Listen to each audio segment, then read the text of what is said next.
أعوذ بالله من الشيطان الرجيم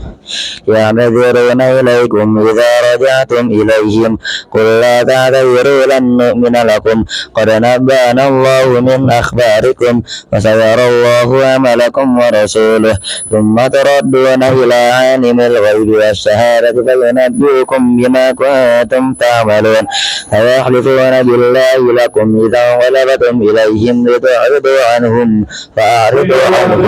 إنهم رجس ومأواهم جهنم جزاء بما كانوا يكسبون يحلفون لكم لترضوا عنهم فإن ترضوا عنهم فإن الله لا يرضى عن القوم الفاسقين الأعراب أشد كفرا ونفاقا وأجدر ألا يعلموا حدود ما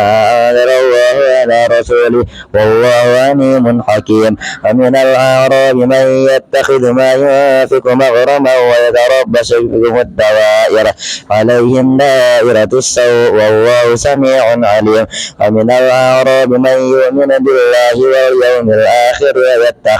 ويتخذ ما ينفق قربات عند الله وصلوات الرسول ألا إنها قربة لهم فيدخلهم الله في رحمته إن الله غفور رحيم والسابقون الأولون من المهاجرين والأنصار والذين اتبعوهم بإحسان رضي الله عنهم ورضوا عنه وأعد لهم جنات تجري تحتها الأنهار خالدين فيها أبدا ذلك الفوز العظيم